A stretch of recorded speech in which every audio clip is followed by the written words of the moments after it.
Committee to order. Our first item of business is the approval of the agenda. Are there any amendments to the agenda? If not, I consider them approved. The next item is the approval of the February 13th and the March 29th workshop committee minutes. Are there any amendments to those two minutes? If not, I'll entertain a motion to approve those minutes. So moved. Second. Thank you. All those in favor say aye. Aye. Any opposed? All right, the minutes are approved. The first item of business is the state auditor exit conference. We have Stephanie and Aaron. Hi, good afternoon. I'm Stephanie Kuka. I'm the audit director that works on the Metropolitan Council audit this year, and this is Aaron Try, the lead auditor. So we're just going to go through kind of a summary of the results of our audit.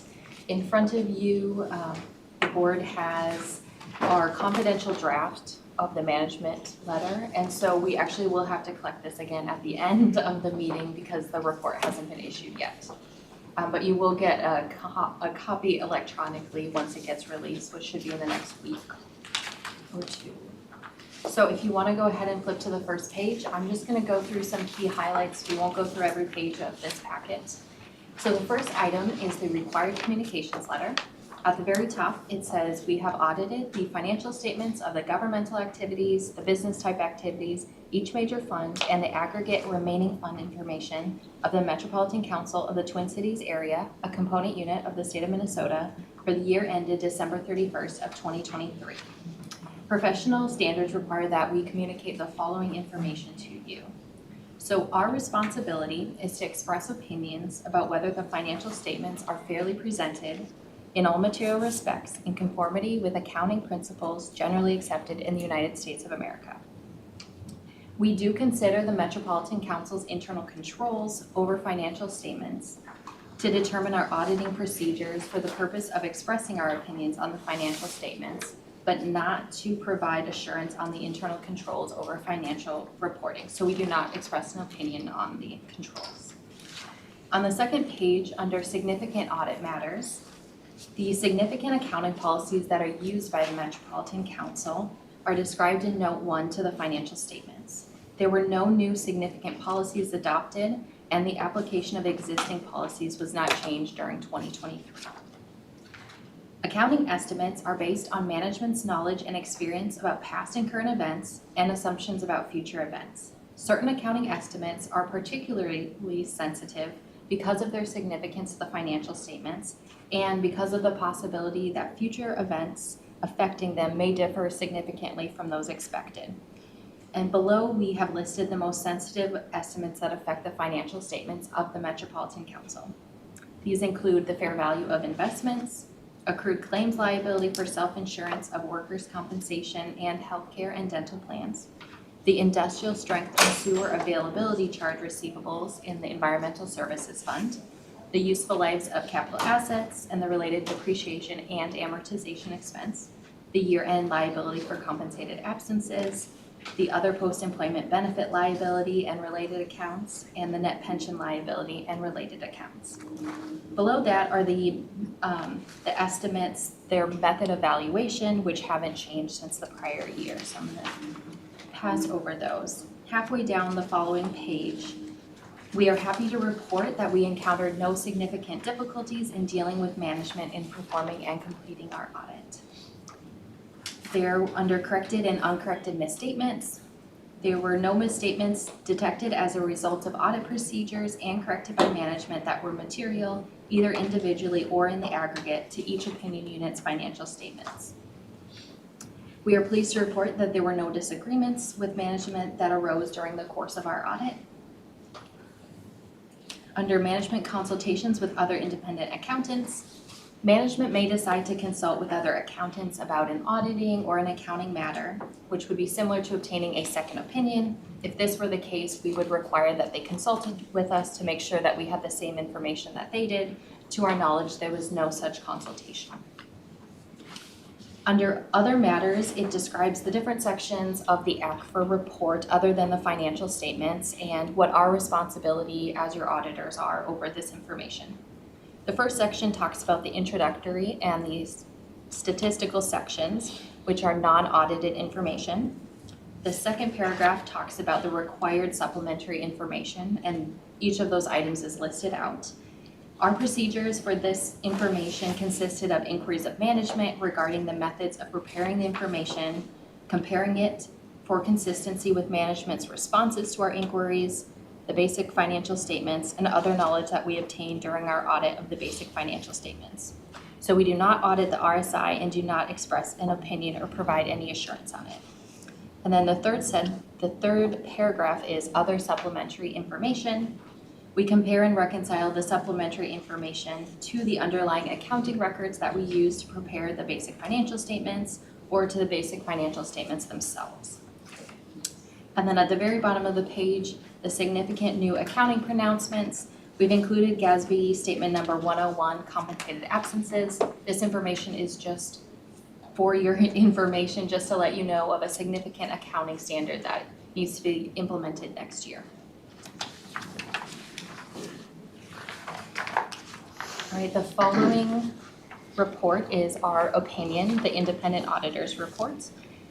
2 paragraphs down, it says, in our opinion, the accompanying financial statements referred to above present fairly, in all material respects, the respective financial position of the governmental activities, the business type activities, each major fund, and the aggregate remaining fund information of the Metropolitan Council as of December 31st, 2023. And what that means is that you have been issued an unmodified report, which is the best available. At the very bottom of the page, it talks about auditors' responsibilities for the audit of the financial statements. Our objectives are to obtain reasonable assurance about whether the financial statements are free from material misstatement, whether due to fraud or error, and issue an auditor's report that includes our opinions. Reasonable assurance is a high level of assurance, but it's not absolute assurance, and therefore it's not a guarantee that an audit conducted in accordance with auditing standards generally accepted in the United States of America and government auditing standards will always detect a material misstatement.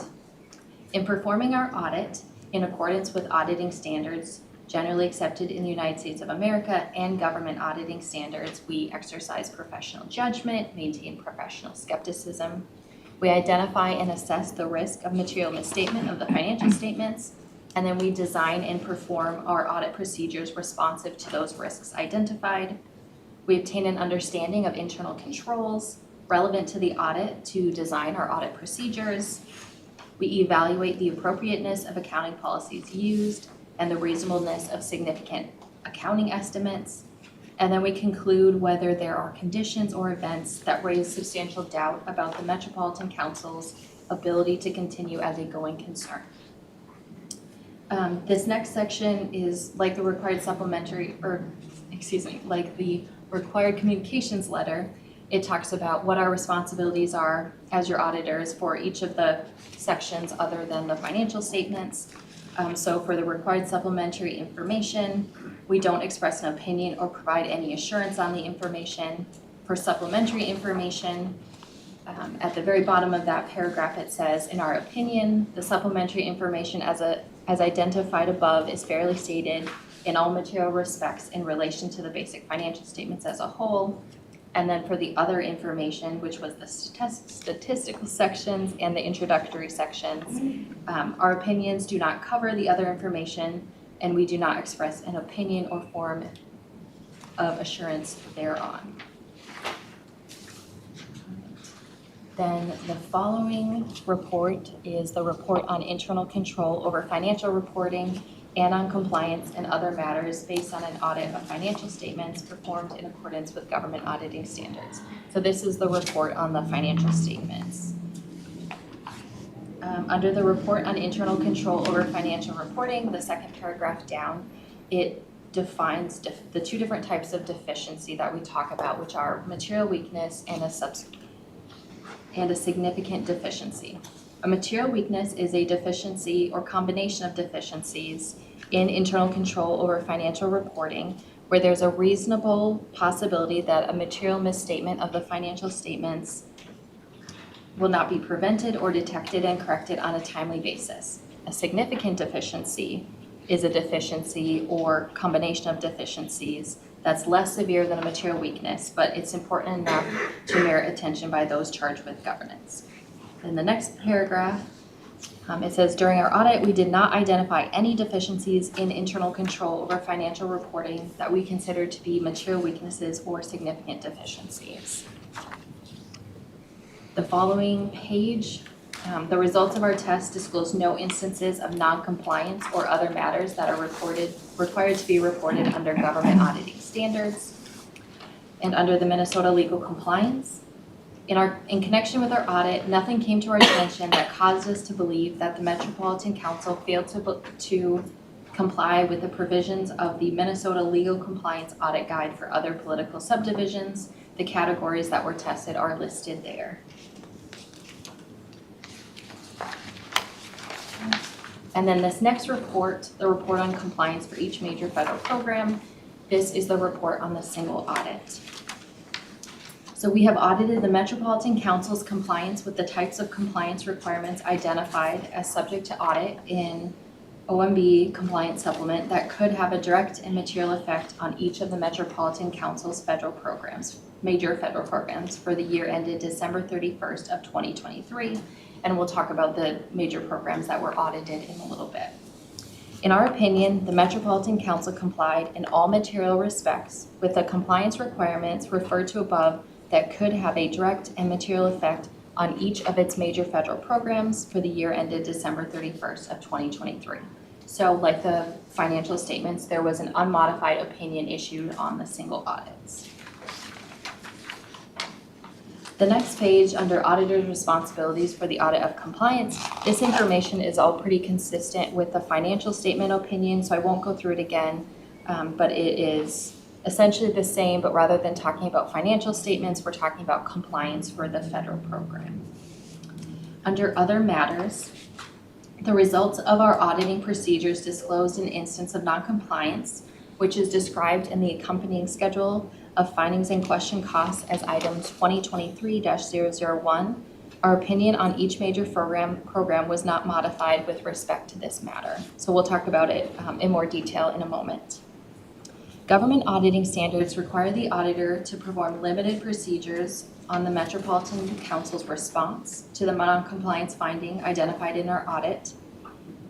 The Metropolitan Council's response was not subjected to other auditing procedures applied in the audit of compliance, and we don't express an opinion on the response. So we'll talk about at the end of the report, there's some responses from the Metropolitan Council that they have provided, and we do not audit the information. The following page again talks about the definitions of significant deficiency and material weakness and what the differences are, and they're the same as for financial statements, so I won't go through that again. And at the very bottom, the report on the schedule of expenditures of federal awards required by the Uniform Guidance. Very end of that paragraph is our opinion on the CFA, and it says, in our opinion, the CFA is fairly stated in all material respects in relation to the basic financial statements as a whole. The next section is the schedule of findings and question costs. As Stephanie noted, we issued an unmodified opinion on the financial statements. We identified no material weaknesses or significant deficiencies. For federal awards, we identified no material weaknesses and one significant deficiency, and we issued an unmodified opinion on the major federal programs. The major federal programs for the year were the housing voucher cluster and the federal transit cluster. And council did not qualify as a low-risk auditee for 2023. One finding, as noted, related to eligibility and source documentation in the housing voucher cluster. This was a finding last year as well. For criteria for Title 24 U.S. Code of Federal Regulations, each member over the age of 18 is subject to a criminal background check prior to admission into the program. And in addition, public housing authorities are required by Notice PIH 2010-19 to provide the debts owed to public housing agencies and terminations. In our sample of 40 case files, 3 case files were missing documentation or evidence that a criminal background check was performed for 1 or more adult members of the household, and 1 case file was missing the debts owed form for 1 adult member of the household. These deviations identified did not impact eligibility or result in an incorrect level of benefit amount. However, errors in eligibility determining factors increase the risk that a program participant will receive benefits when they are not eligible or paid an incorrect benefit amount.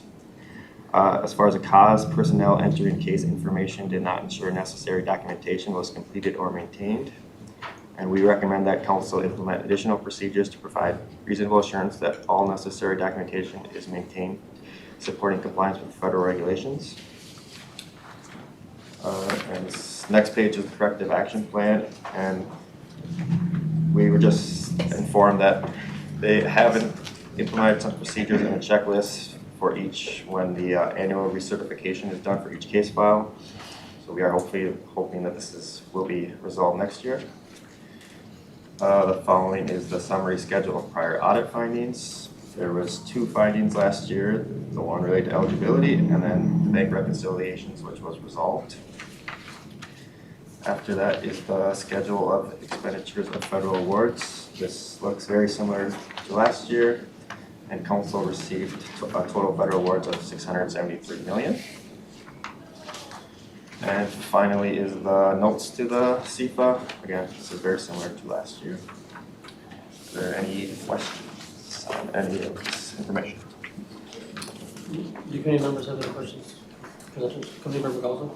Thank you, Chairman. So I know you said that you don't do any audit work to confirm the corrective actions taken on the issues, but related to the FY22 bank reconciliation issue, I presume that because we don't have an issue on the FY23 that you were able to do that work this year and confirm that the bank reconciliations were happening and were appropriate? Correct. We don't audit management's response. Understood.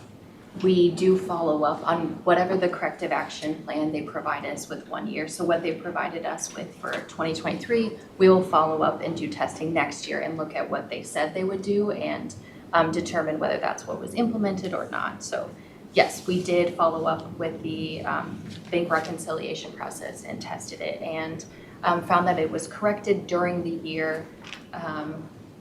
It was after June 30th, because that's when our audit comes out. So by the end of the year, they had corrected the process. And it was both the timeliness of the bank reconciliations and then there was adjustments that were made. So no issues in the bank reconciliations? At the for end this of the year. Yes, For FY23? correct. Perfect. Thank you. Really, Committee member Galzo? thank you. Thank you for your work on this. And kudos to the finance area at the Met Council for these excellent results. So this looks really good. Question for the state auditor. I'm wondering, we've seen you before, I know. I'm wondering, do you rotate either the lead auditor or your role periodically? It kind of depends. I have been the director for a few years. I kind of started as an intern and now I'm the audit director. And I would say more of the staff rotates than audit directors, but occasionally we do rotate audit directors. Okay, so you don't have a standard schedule for rotation. I just bring that up because sometimes it is good to go through that process just so you have some kind of fresh eyes looking at sort of the same organization. Thank you. Any other questions from committee members? All right, thank you. Thank you very much. We will have to pick up those packets from you, but again, you'll get an electronic copy email. Stephanie, can you grab the remote, please?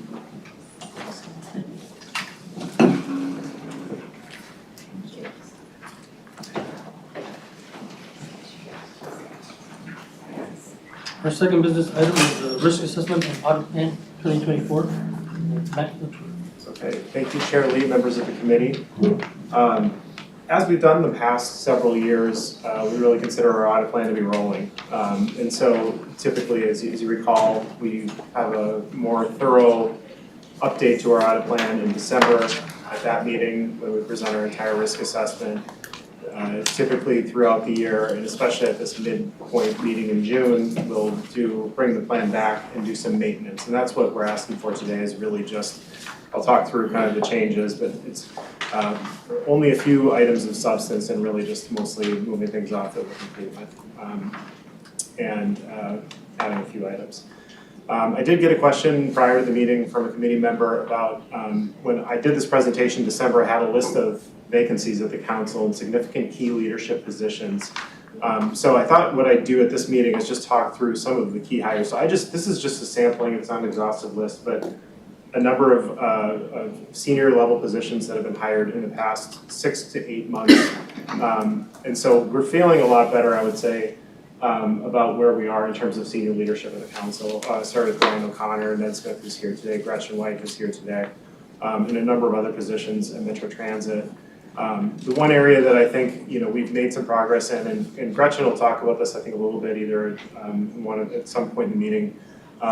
I think some of the key leadership positions in IS have been filled, but she is also asking for enhancement to the IS roles in terms of employees. So I can let her speak to that, but I think the point here is that we feel better about where we are positioning. Now, I think the point to make here, though, is we have a lot of new people in new positions, and so there's always some risk that carries forward even when you hired into key roles. So I think we're all starting to work with some of these new staff from an audit perspective. We just met with Jillian Linnell, Leslie, and Alyssa this week to talk a little bit about how we'll work with Metro Transit going forward in audit. And I think Alyssa is actually going to play the role of a bit of an audit liaison for us within Metro Transit, which I think will be a really nice point of contact for us that we haven't had before and should help with management responses and getting follow-up. So I think some relatively good news here just to share that with the committee. As far as the plan goes, so a couple you'll see today, these are the items that we're moving off the list. So the Metro Transit cash move, fuel management, the AV contract review, the stock rooms. These are things that we finished, so we're moving off, although stock rooms kind of stays on. We finished work on this, but we continue to look at it. So this is our list of ongoing audits. Very robust list for our team right now. One thing I'll point out that is new is the HRA consultation. We'll get into more of this in the closed session today, but this is really just a quick look into the business process, retention of information, email maintenance, Outlook, just how information flows.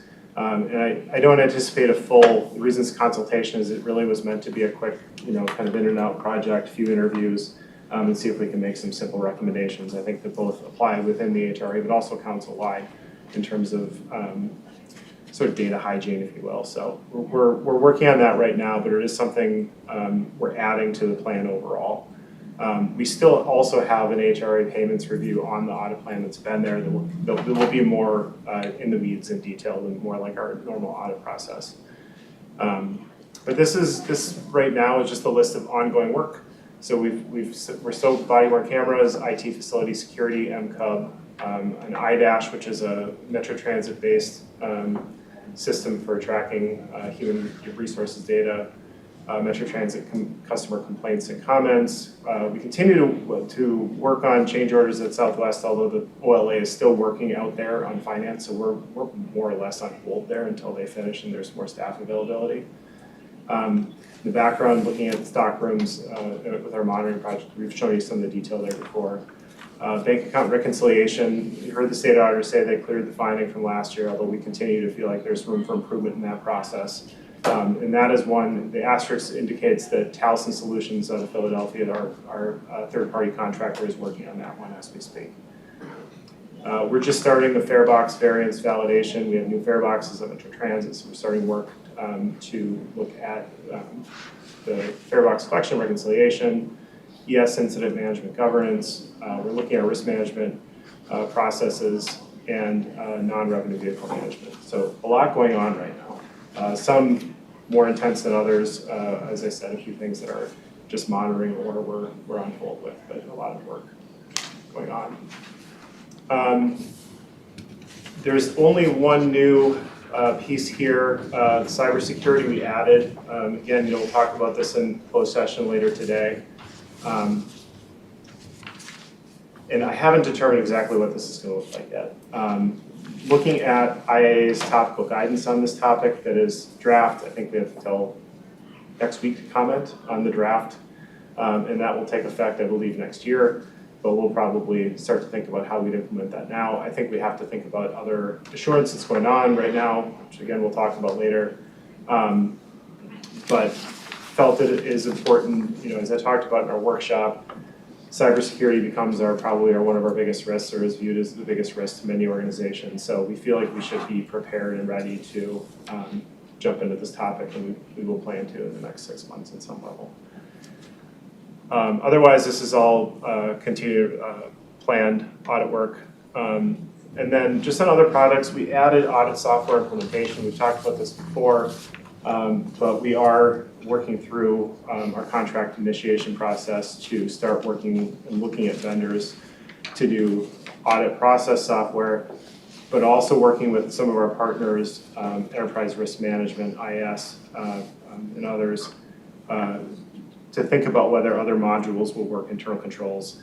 Because so many of these pieces of software now, they're integrated, and I think there'd be a lot of benefits to us working and getting other parts of the council to work on with the same software. So we are hopefully in the next month really going to kick in with demos and next steps of the process with that. And the goal in my mind's eye is to have our team using a software solution by the end of the year, but we'll see.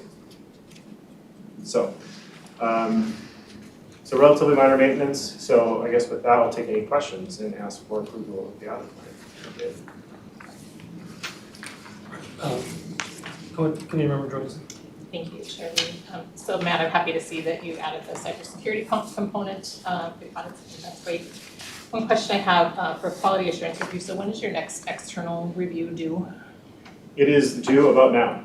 Okay. That's a good reminder to update. It's actually my director's report, but I've been working with APTA, which is the American Public Transit Association. They are going to convene a peer review panel, assuming this is all approved. So it'll be 3 transit agency auditors from around the country. I'm not sure if it'll all be from one property or from multiple. So we're just working through that process. We've got the signed letter from Ryan O'Connor and Leslie Canaris. We've made the request, just waiting for the panel to be convened, hopefully by the end of the year.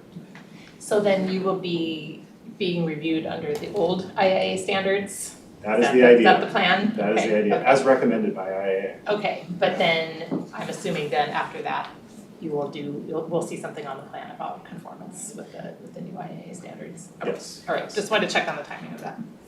Yeah, and I'll talk a little about the next, one of my decks today has a plan for the next set of audit committees. I'll talk a little bit about the implementation for IAA standards. So.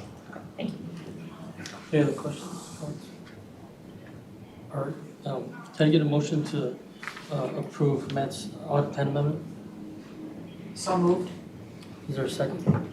Second. All in favor, say aye. Aye. Any opposed? That passes. Thank you. Next, we have the director's report. Okay, so I'm going to skip through this pretty quick because I just talked about a few of the other things that I want to get to the committee work plan. But a few things from staffing. Ian Klein is here today. He's our new intern. We're very excited to have Ian. He's at Humphrey School. And I'll spare him getting up and giving a speech because we're short on time today. But we're really happy to have him. He's jumping into a number of audit projects and is supporting our teams very well. So, including we were talking about paper check follow-up. So he's diving into all of our paper checks. So more to come on that soon. We have a new associate auditor starting. Her name is Lakshmi. She'll start next week. So we're also very excited about her coming on board. And one other note, Tim Larson completed his CISA certification. So we are back to having a CISA on our team, which is a really good news story for us. I'll also mention we have a number of staff, I won't mention them all, but working either on tests or if you have passed some tests for the CIA. So we're boosting the credentials for our team. And I think, as I found out, even studying through that process, any of these certifications, you really just learn a lot by studying and being forced to kind of learn all these pieces and really increasing our business acumen and skill set around the audit team. So I'm gonna, in my director's report, I'll skip over because I just talked about the audit plan completion, the ongoing audits. I will mention, I put in your packet this time Nick put together a nice summary of external audit work. So the reports are in the SharePoint site. There was a summary that we sent out last week that just had some highlights from some of the reports. Obviously, the state auditor, which you just heard from, the legislative auditor issued a report about Metro Mobility last month. I think it was last month. Time is a weird thing these days. The Department of Revenue did a revenue recapture audit with the HRA that was completed. There's been various reviews from the Minnesota Pollution Control Agency and Ramsey County looking at hazardous waste. So a lot of activity going on with external audits. A couple things ongoing. I mentioned earlier the Green Line, the OLA is still working on the Green Line extension financial review. The last I heard, we're expecting a draft report of that in July. That timeline has moved back a few times, so look forward to closing that out. And we are also responding right now. The FTA has a fiscal year 2024 COVID relief fund improper payments audit that we just have a couple of samples that we're responding to. It's not necessarily just about us, it's kind of a government-wide audit. Some other activities later this year, we're continuing to work on strategic plan implementation. Myself and the managers are working on sort of getting up to date the activities we've already completed. And we'll, I think either in the October meeting or the December meeting, we'll talk about our strategic plan implementation, our progress towards implementing the strategic plan. We'll have to start thinking about the next one, probably in the first part of next year. We continue just to finalize our fraud awareness training. I think the final piece of this is figuring out how to distribute and who will have our fraud awareness training and which employees and how we'll track that. Mentioned the peer review with APTA. Have some advisory services on. I mentioned with HRA, also procurement in the project offices. You know, with a lot of these, I think will be less full reports, but just kind of memos and observations, things we think could be improved in terms of process, communication, etc. We're tracking and the new IA standards, thinking about how we'll implement. I just mentioned the cybersecurity topical guidance, but I also have gotten as far as getting my charters, the audit committee and department charters drafted according to the public sector IA templates. So I need to go back in now and kind of edit and get those in better shape to start presenting them to senior leadership and all of you to think about and work towards implementation. I think, as I'll talk about in the next deck, probably next year will be the right timing for that once we've got a peer review done. Talked about the audit software. We're working on some updates to our process for our review of overhead rates. So we'll be providing some more guidance for internal council staff and some new resources for that process. And we are providing documentation to Taliesin Solutions related to the risk assessment of capital projects. They've had a visit this spring. They've asked for another round of documentation. We'll be doing another meeting with all capital project leaders and then meeting with individual project directors and staff later this summer. So we're targeting probably the October meeting to have more detail, but we'll see how fast they go. It's a lot of work. We have a lot of capital projects to look at. So. And I think that is all I have in the director's report for now. So any questions on what I just discussed? Go ahead, Councilmember Benton. Thanks, Mr. Chair. This is just a real basic question, and it's new terminology for me. What does it mean in terms of engineering contractor overhead rates? Okay, so our architectural and engineering contracts, that they are the designers of all of our capital projects, our buildings, our facilities. They charge us for their hourly rate. They multiply that times an overhead rate. It is basically the summation of all of their office space and computers and fringe benefits that all gets wrapped up into one rate that they charge to us. So it's that times hourly rate times overhead rate times profit is what they bill us per hour. And so all we do is really, for the most part, departments of transportation do the approvals for this, the more in-depth approvals. And we get the letters from them, we make sure that it's all tied out and verified. In some cases with smaller companies, we might go more in-depth and look through. The feds have a set of standards and allowable items, so it's all tracked against, so like you can't spend money in alcohol, there's certain other things you can't do. So it depends on what the company is and what we need to do, but that's where we own the approval process for that. Gold fixtures in the restrooms don't count? No. Okay. Any other questions for me? I just have one comment regarding hiring updates. At the last management meeting, we were told that the council has about 400 jobs openings, and so everyone in this room, I encourage you to help us recruit folks to fill the jobs so that our council can continue to be a good functioning regional government body. If you have friends and families from out of state, tell them we're here. Thanks, man. Next is strategic work. Okay. So when we met a few months ago, I talked about presenting this committee with more of a plan going forward by meeting. This is the first cut at that, and I'm presenting this today not for approval. I don't think this is a stone document that we're gonna necessarily have to follow every meeting, but I did want to start giving you a sense of what the outlook is for the next 18 months or so.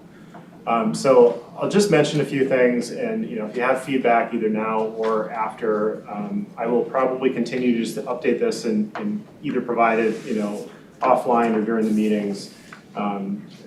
Maybe every other meeting we can talk about this in more detail, but essentially some of the key things. So there's an approvals line where we have audit plans. You'll notice in the February meeting I have the charter and audit policies, so that would be kind of the framework I talked about earlier.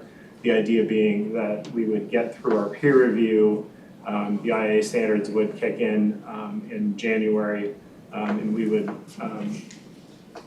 kind of have a fresh audit plan to start next year, or audit charters. So it'll give us plenty of time to kind of vet through some of the topics we talked about in the workshop and other details about access or other things we want to make sure are included.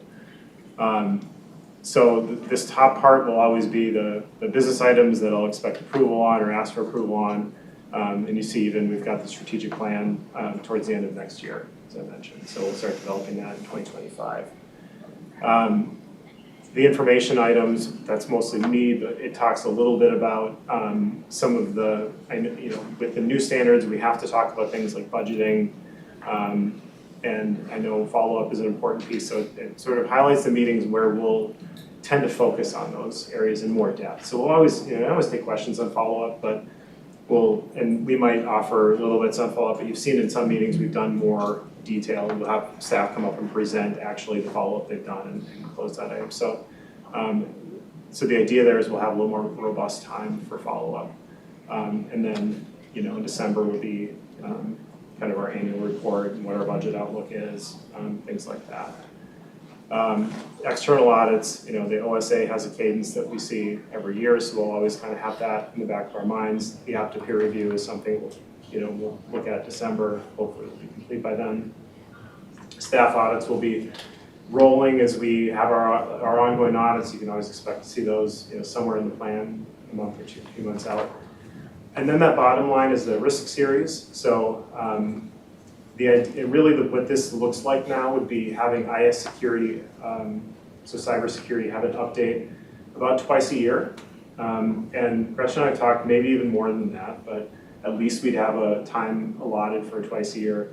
And then enterprise risk management, internal controls, finance, doing those, having those risk series maybe once a year, sort of alternating.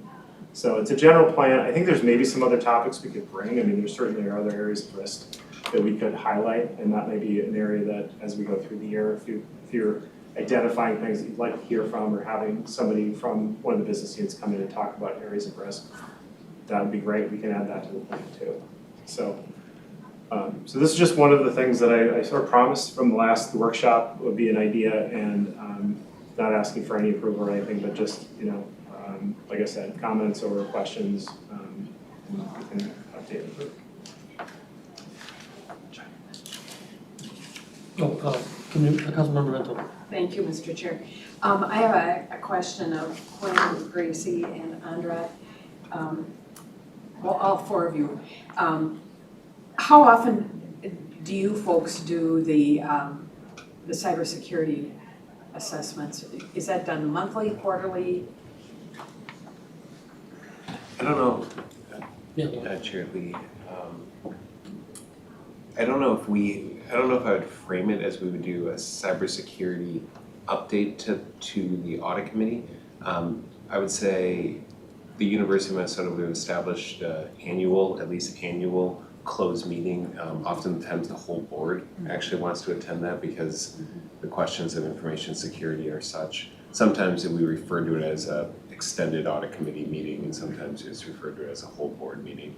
But we've been doing that for the last few years. And then obviously there's IT audit work similar to Director Latour's team that they'll be integrated into regular audit reports. Does that answer your question? I'm sure that's what you're- And Amy, is that? Yes, so we have an annual, usually in the fall, November, annual IT report that our IT folks actually present, so they kind of talk about the state of cybersecurity for Minnesota State. But then similar to the U of M, we also do IT work throughout the year, and we just present those results as necessary. Yeah, it's about the same, twice a year probably there, the audit committee is hearing from our CIO on cybersecurity. And then as we finish our cybersecurity audits, we're presenting that information. And Gracie, your experience? You're asking like within my organization, how often we do a cybersecurity assessment? Is that weird? It's not really something I can speak to. I don't operate within that line. I do know we do some internally, but that's not where I'm at.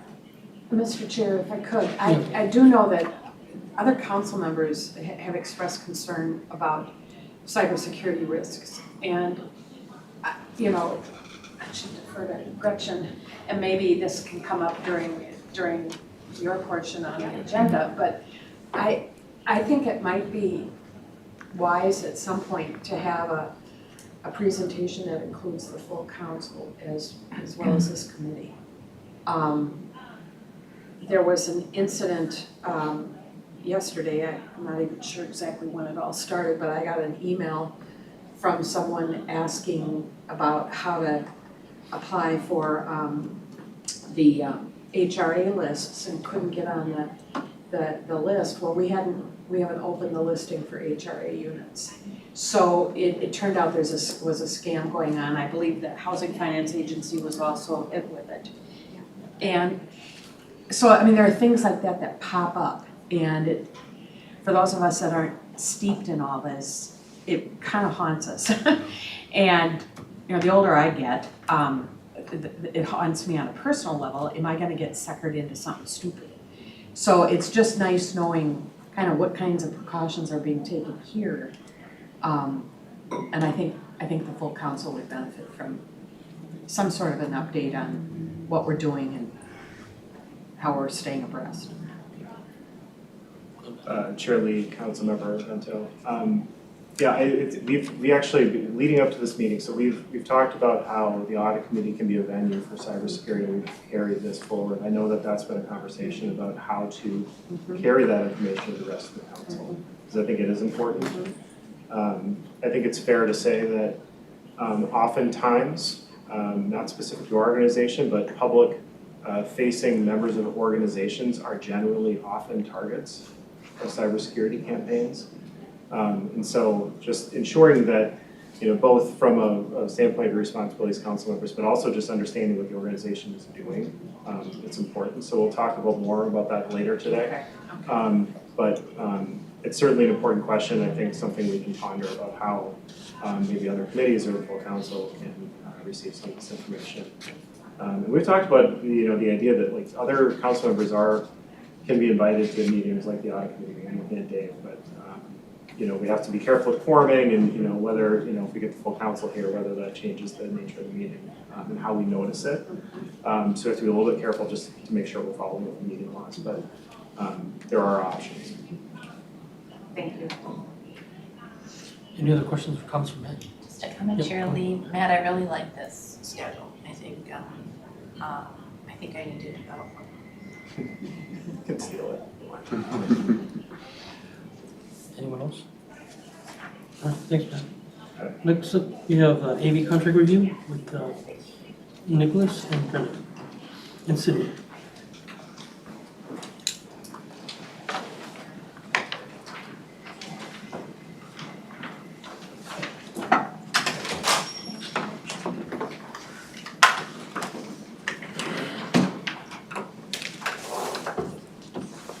All right. Chair Lee and members of the committee, my name is Brenda Barshfield, I'm here with Sydney Foster. And we presented a number of times on contract administration in various contexts at the council. For this particular audit, we made a little bit of a change. This is actually a contract that the State Office of Procurement has negotiated. And because it's a cooperative purchasing venture, the council is one of the members that's able to use it. So a little bit of background, what is a cooperative purchasing venture?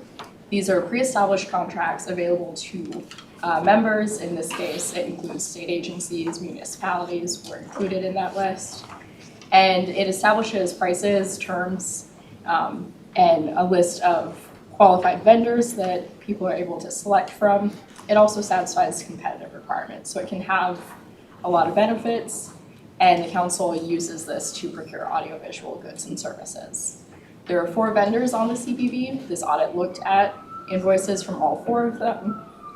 At that point in time, we'd only done business with 3 of the 4, and most of our business was with one of them, with whom we spent $2.5 million over the course of 4 years. The objectives of this audit were to confirm the receipt of deliverables. So for instance, making sure that we received the equipment and that it was functional, and then also to determine the reasonability and allowability of said goods and services, looking at similar things we've looked at in other contract administration projects, reasonable, allowable, paid on time. To do this, we used a combination of interviews, reviewing the contract terms, reviewing invoices for documentation, proper payment, allowability, as well as on-site visits to confirm the equipment and to review visitor logs. The visitor logs specifically was to look at the amount of time vendors spent on site to determine the hours worked. And we have a few categories of findings in this report. We're not going to be able to get into all the details of all the findings and recommendations, so this is a high-level summary. The first category refers to the enterprise AV strategy. So in this category, the first finding is that the council likely paid for duplicate warranties. Each bubble on the screen here represents some mechanism to get maintenance or replacement or other kinds of service for AV equipment.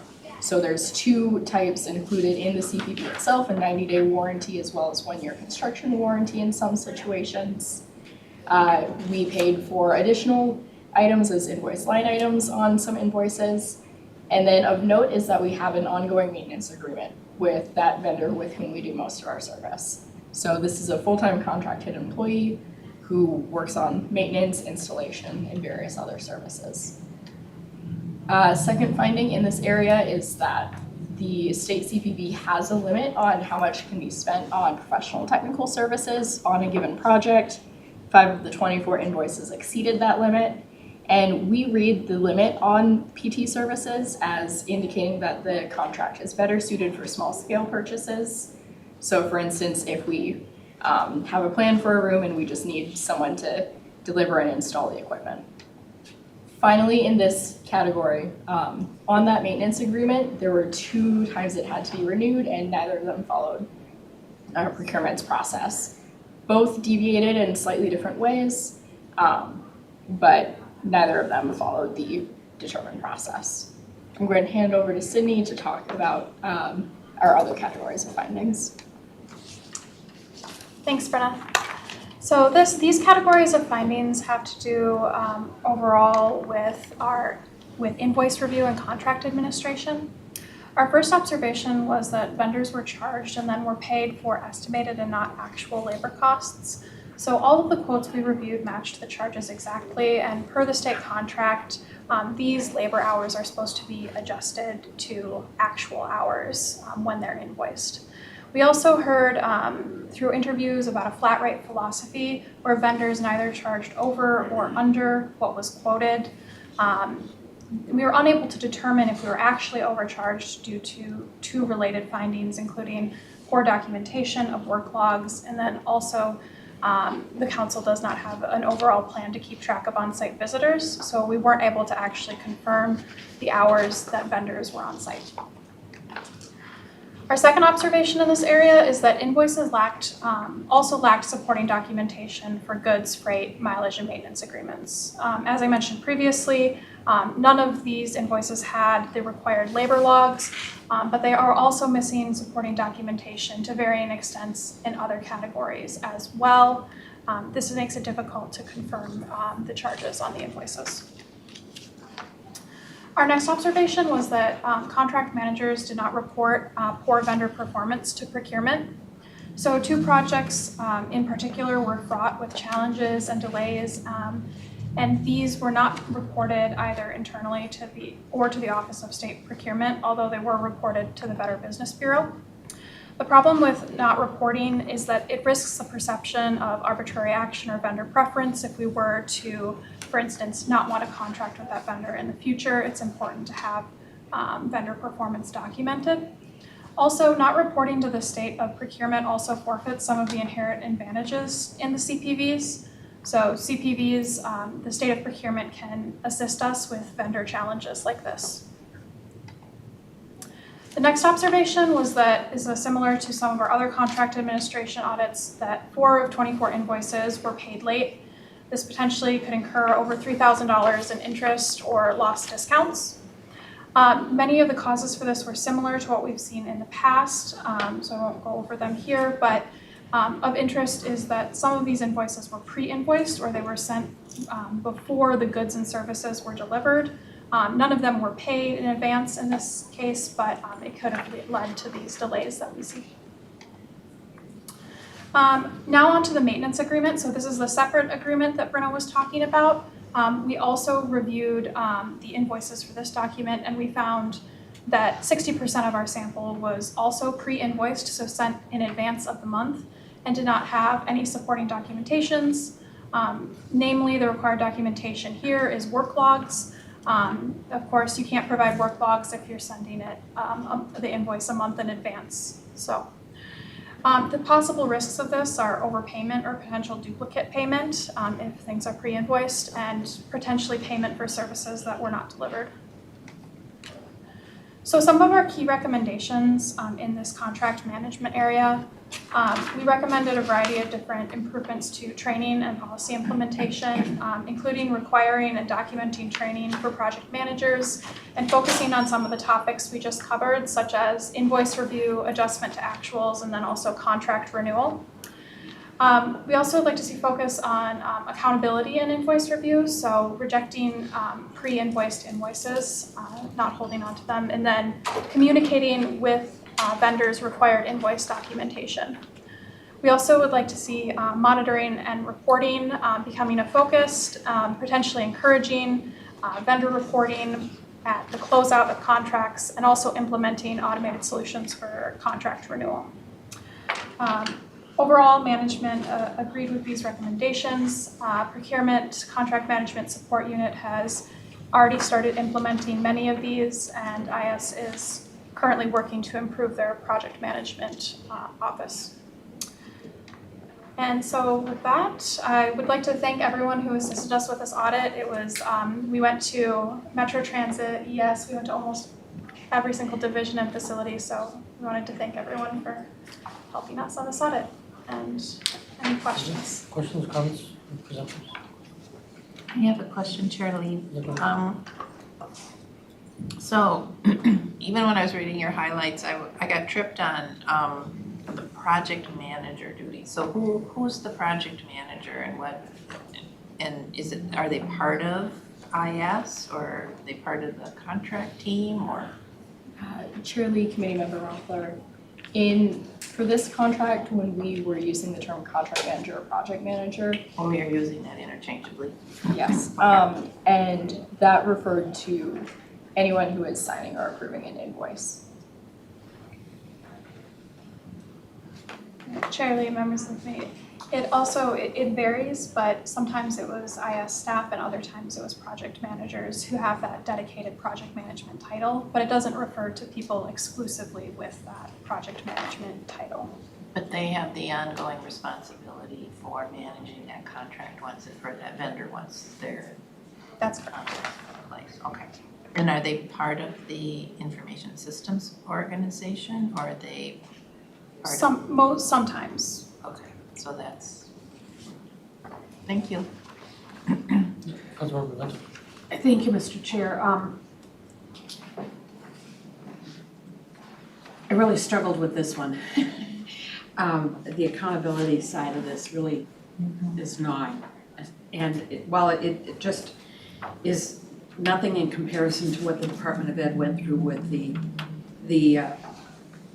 funding for food for children, there are subtle hints of that in, on a smaller scale in this. And I think as a public organization, a public part of the government, a big part of our training needs to really drive home the fact that we've got to use every dollar as wisely as possible and make sure that we're getting what we contract for. And so to the extent that we can really invest on the training side, I think it's critically important. And that's kind of a personal bias on my part. It's not so much anything steeped in what I've learned as a council member. It's just, it bothers me to think that we may have paid for services we did not receive. We may have been overcharged. We may not have received some services at all. I find that really haunting. So I just needed to express that. Chair Lee? Yeah, go ahead. I'm wondering, I know you are sort of in the details here, but is there a governance issue or opportunity here? Is there clarity? Do people know their roles and responsibilities in what organization they're part of? Yeah, go ahead. Chair Lee, members of the committee, I will point, there is one section that was a non-finding observation that related to defining roles and responsibilities. So we had previously in another audit, we had discussed the role of IS procurement, and that role is not defined, but that recommendation of defining that role and is still open, so we're following up on it. It seems like that could be pretty foundational to getting. If this particular audit might not warrant more quick follow-up by internal audit. I mean, I know sometimes we don't get back to certain topics for a long time, if ever. I think it would be prudent as IS, develops their new governance structure, et cetera, to do some type of follow-up on this one in a more timely fashion than you might normally do. Thank you for that feedback. And Shirley, if I may add, Yeah. In the interest of time, we didn't have a chance to go into the positive aspects we found, but of the equipment that we searched for, other than for rooms that had been refreshed between when we received the invoice and when we did the site visit, we did find that the equipment was present and functional. Chair Lee, members of the committee, it's fair to point out this was one of those audit topics that was brought to us with some concerns, and to a large extent, I think we're able to, as the team pointed out, we found most things. So it wasn't like we had rampant fraud. I think there was some concern that we were missing out. There could have been a bigger problem here that I think we ended up finding.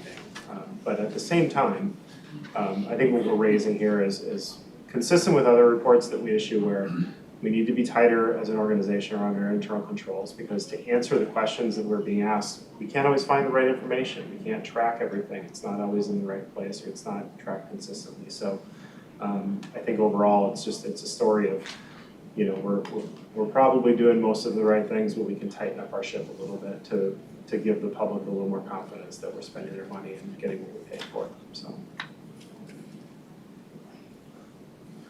Good. Quick clarification, thank you, Chair Lee. So we're talking about the vendors charged based upon their estimates and not their totals, so page 19. I'm wondering, and I know you don't have the documentation to give me an exact number, but how much are we talking? Do you think that this would be off? Like, what would be the maximum level of impact here? You know, that we're doing half of the amount of labor. Are we talking hundreds of thousands of dollars? Are we talking tens of thousands of dollars? What are we talking? Committee member Roswick, members of the committee. There was only one of the locations where we were able to confirm the hours on site. And we could extrapolate off of that one. We'd need to go back and sit down and take some calculations. Ultimately, I think what we're more concerned with is that it's hard to tell. We don't necessarily know. Understood, but just to clarify, what I'm trying to get to is not an exact number in any way. I'm just trying to get a sense of how big of an issue could this potentially be? How much could we be overpaying? You know, how big is, maybe another way of phrasing it, is what are we currently paying from just total for all the money that we're paying out in these contracts? Chair Goswick, Chair Lee and Committee Member Goswick. I think that page 13 may help a little bit for the context. So these were only samples of the projects that we had, but they list the approximate dollar values. Labor didn't make up an incredibly large portion of many of these projects, but the hourly rate, I believe, was Approximately $90, and projects varied and the hours that were charged based on the scope of the project. Okay. Say the contractor, it was 2.5 million at some point? Yes, so over the course of, over the past 4 years, it's been about 2.5 million with the vendor that we use most predominantly. But that includes equipment and labor? That includes everything, yes, equipment, labor, Warranties. and warranties, yep. I just want to add one other clarification. Not all the work that this vendor would do would be expected to be on site. There would be some pre-work or engineering work that they did do before they came on site. Any other questions or comments? All right, thank you. Next we have fuel management fund with Tim and Amy.